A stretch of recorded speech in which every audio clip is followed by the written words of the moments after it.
Season 2, Episode 12, Standing on the Sidelines, Side Characters. Hello and welcome to How to Survive Until You're Published. Because if you're drowning in words, so are we, and you might as well not do it alone. So Amy, why are side characters important? Wow, just diving right in. Yep, we're diving right in. Oh, I guess we should put a side note. If we sound a little echoey or if our fly friend is back, we are recording this on our writing retreat. So not our normally, blanket-proofed closet that we record in. Sadly what's normal. But yeah, okay. So yeah, side characters are like so underrated, I feel like. It's true.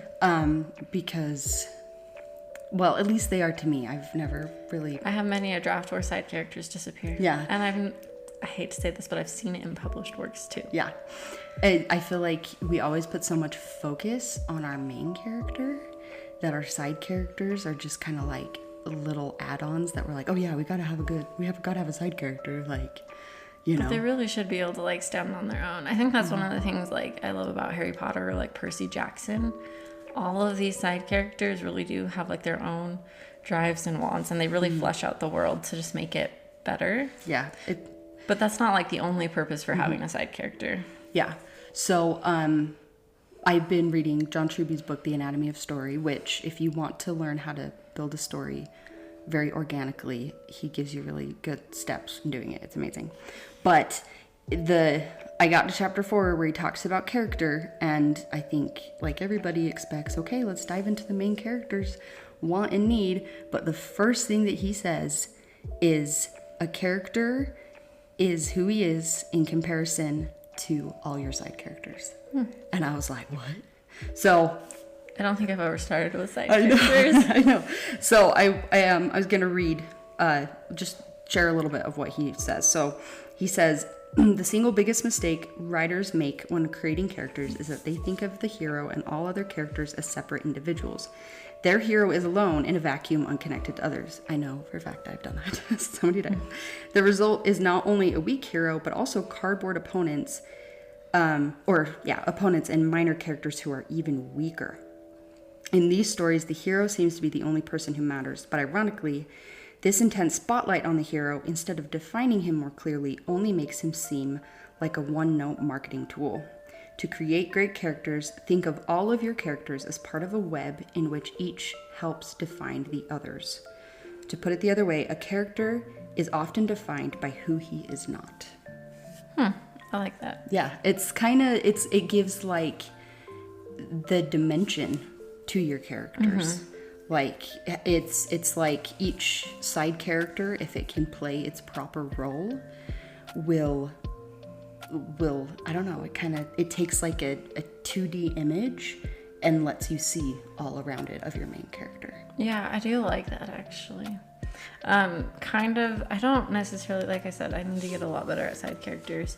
There have been some I spend a lot more time, but it's usually because they're also POV characters that are side characters, so I feel like I have to know them a lot more. But what I like to do is either on a like whiteboard or with a bunch of sticky notes write down, kind of like splay them out in a circle and draw connecting lines to how they connect and what their relationships are. I think my most successful drafts of like side characters, again, they were POV characters, so came from webbing it out like this. And one, how do they relate to the main character, kind of like what you were talking about, but also each other separately of the main character that might point out some of the flaws of the main character. Yeah, that's like I've done that too. That's like Lisa Mangum gave a class at Storymakers about doing that, where you just... I think I might have gotten the idea from her, I'm not gonna lie. No, it's awesome. It's like triangulating your characters. It's like putting them all on a giant web, right? Like you're saying. Exactly. And just pointing, like making connections that you might not have thought of. And it kind of just helps understand your cast of characters, like all in one place, and then understand how those roles can go. Yeah, and I think just like giving each one of them purpose. Yeah. I don't know. Everything in your story should be purposeful and like driving the story you're telling forward. Yeah. So not just like having this random person appear on the page for no reason. Yeah. I've noticed too, like with a lot of my side characters in the past, they're missing something because they're supposed to be filling like 2 roles, but I've separated them out into 1 role each. And we're going to kind of talk about this because I know you wanted to go through some of like the stereotypes of side characters and the archetypes that are generally there for them, because I like using archetypes for my side characters. But something to note is that a lot of times side characters encompass multiple archetypes. Yeah. They're not just like perfectly melded into one. Mm-hmm. Yeah, but it's a good place to start. Too, it is, if you're like unsure of what to do. So yeah, let's go into that. So like, I want to say John Truby kind of does his own little version of this, but what we're gonna do is the dramatica story theory.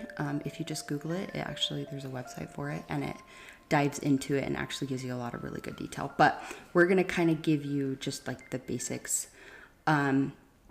So total, there are 6 different archetypes for your side characters. And what I really like is that they're paired up, acting as opposites of one another.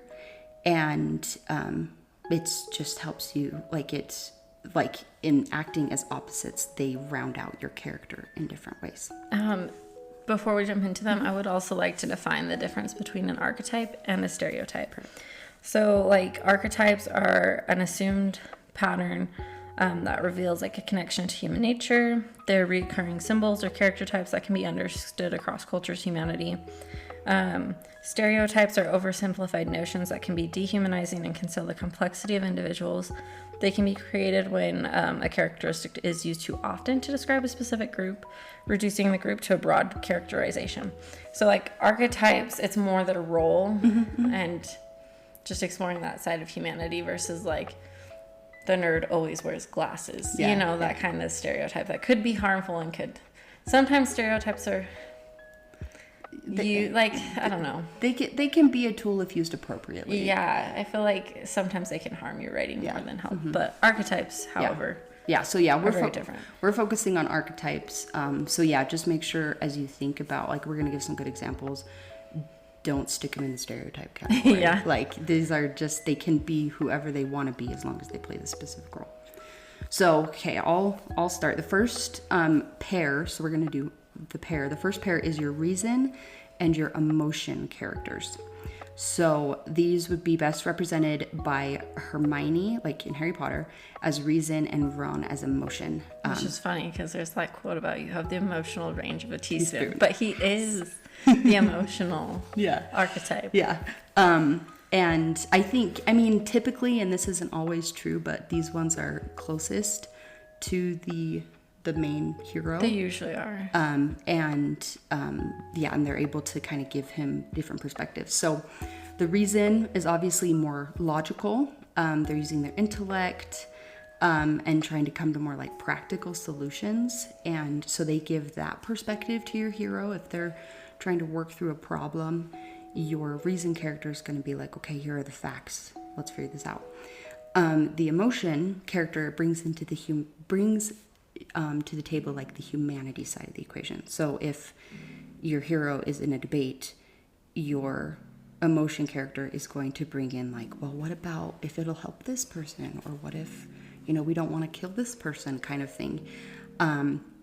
Using sympathy, heart, and emotion, they can influence the main character to make decisions based on the emotions. So as a pair, these two help determine, this is what I think is so interesting, they help determine the course of action and decision. So because each pair kind of serves a different role. So that's what this pair does, is they help your character make decisions and to take actions.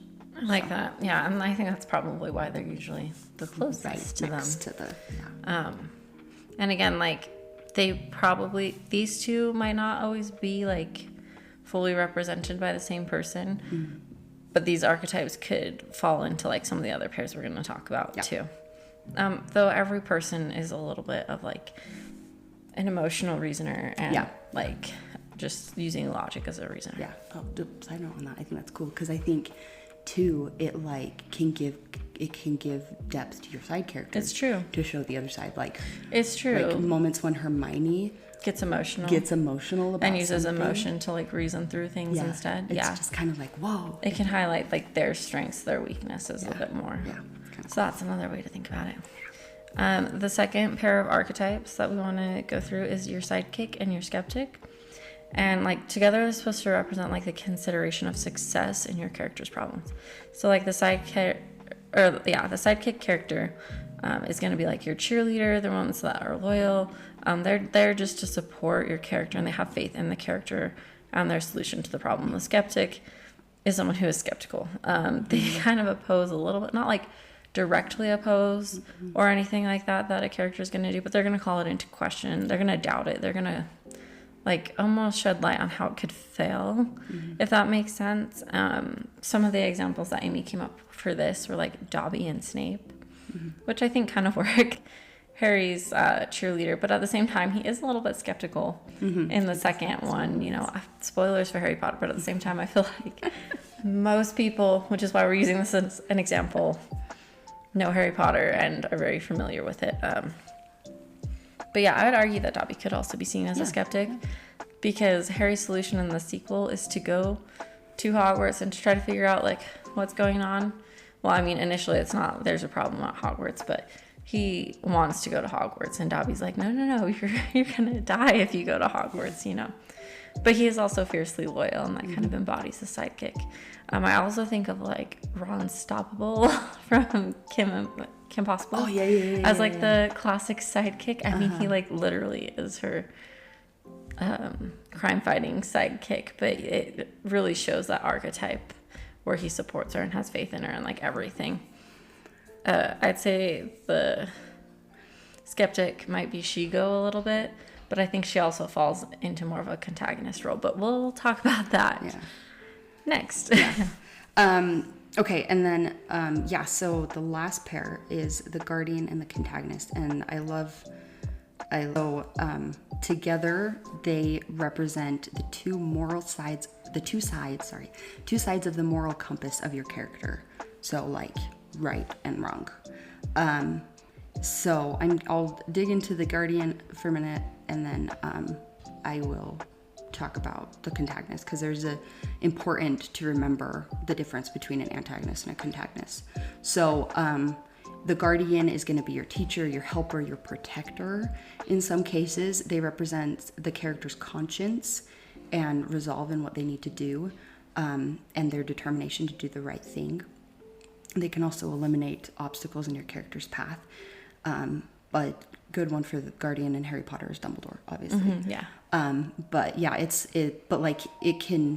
doesn't have to be an older gentleman, right? Just like, you know, we don't want to stereotype it. It could be any type of character that you feel like would fit that role well, that's gonna want to protect your character and make sure they try to make the right decision. I think this one can also be referenced as like a mentor. I've seen it referenced when talking about dramatica theory, so also think like Yoda and Luke Skywalker a little bit, you know? And the contagonist is interesting. So Dramatica says, whereas the antagonist works to stop the protagonist, the contagonist acts to deflect the protagonist. So like your antagonist is your direct villain who is trying to reach the same goal as your character, but for the wrong reasons. And so working directly opposite. Working directly opposite. They're like on direct opposites, but the contagonist is more in the gray area. They're like kind of a smaller villain trying to prevent, delay, or divert progress. And they represent temptation to go against what they know to be right. So, So like some of your antagonists in Harry Potter, like Umbridge or Draco, Malfoy a little bit. So not like a bad guy, but like a low-key bad guy.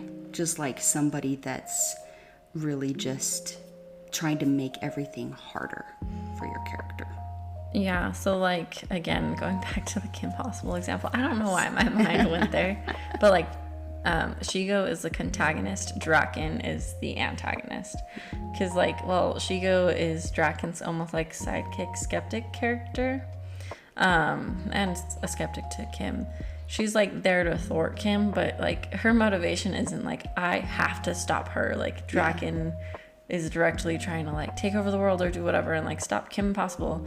And she goes like, I'm paid to be here. Like, yeah, I'll like mess with you and stop you, but yeah. So it's like it just kind of it adds more dimension. It instead of like your antagonist who's just like directly against, it's like, oh, I'm just gonna be another annoying thorn in your side. Yeah.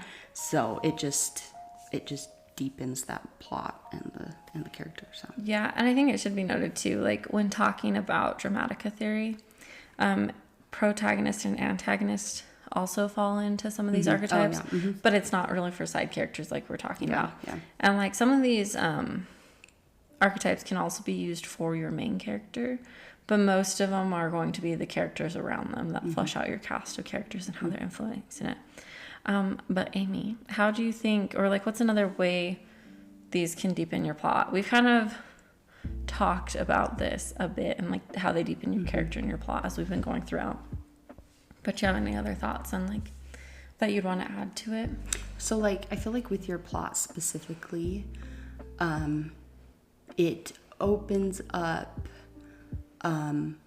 like side plots. Oh yeah. And I feel like there is a strength in side plots because like it's important to obviously have your main plot, but side plots woven with the main plot add so much interesting complexity and like dimension to the rest of the plot. And so like for example in the book that I'm working on, my skeptic and my cheerleader character, they are the head of a rebel plot to like take back there, and so like that is their assignment, and so those two focus on that plot and my main character is just kind of involved on the side with that, but it adds kind of a fun dimension when I can build those two characters up really well and focus on that side plot, and it just like it makes the story seem fuller. Yeah, that makes sense. Instead of just like one goal, one purpose, it makes it feel like no, there's like other things going on. There are other people in this story. There are like other goals, other things they're trying to accomplish. It just like deep. I think it makes your story and your characters more relatable to real life, even if you're in like this fantastical fantasy world, you know.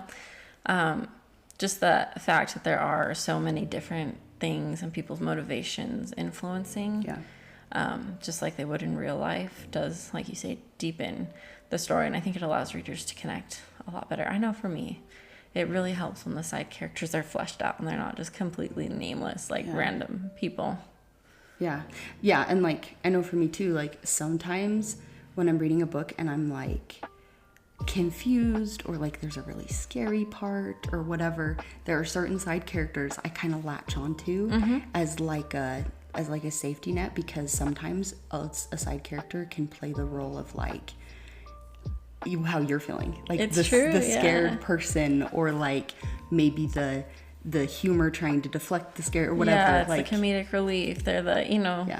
Yeah. So like it can kind of give a break to for your readers to like have someone to connect a little deeper. Especially too if like the main character does find like comfort or comedic relief in the side character. I think it allows your audience to as well. Especially if you deal with like themes or even just like any problem or hard theme that people relate to, you know. It just offers that like little shred of hope of life. You know, like I don't know. That's true. So our challenge for you this week would be to go through your side characters, see how many of them these archetypes apply to, and where you might be missing an archetype. Maybe see if one of your existing characters can already fill this role. Maybe it will flesh out your side character a little bit better, or maybe you need another side character and just kind of look at your story that way. And then use a map too. Put them out on a piece of paper and see how they all connect. Lines. So okay, joining us, because if you're drowning in words, so are we, and you might as well not do it alone. You can find us on Instagram at A Writer Survival Guide, our website, awritersurvivalguide.com, or on YouTube and Facebook at How to Survive Until You're Published, the podcast. Have a good week.